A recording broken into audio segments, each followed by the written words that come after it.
एक छोटे से गांव में नेहा नाम की एक लड़की रहती थी। उसके पिता एक गरीब किसान थे जो रोज मिट्टी में मेहनत करके घर चलाते थे। लेकिन नेहा के सपने मिट्टी से कहीं ऊंचे थे।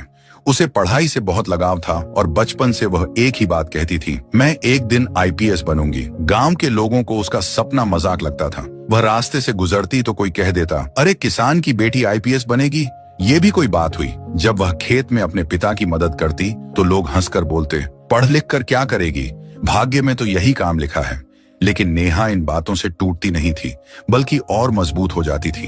वह सुबह खेत में पिता के साथ काम करती और रात को दिए की हल्की रोशनी में बैठकर पढ़ाई करती। गर्मी की लू, सर्दियों की ठंड या तेज बारिश, कुछ भी उसकी पढ़ाई को रोक नहीं पाता था। 3 साल की कठिन मेहनत के बाद आखिर वह दिन आ ही गया, रिजल्ट का दिन। नेहा कांपते हाथों से मोबाइल उठाती है। दिल तेजी से धड़क रहा था। स्क्रीन लोड होती है और उसकी आंखों से आंसू बहने लगते हैं। वह पास हो चुकी थी, अब वह आईपीएस बन चुकी थी। उसके पिता की आंखें भी गर्व से भीग गईं।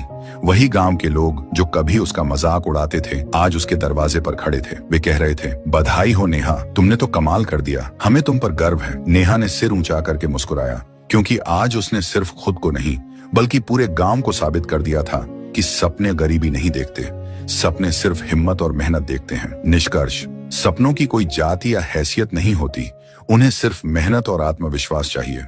जो लोग हिम्मत नहीं हारते, एक दिन वही इतिहास लिखते हैं।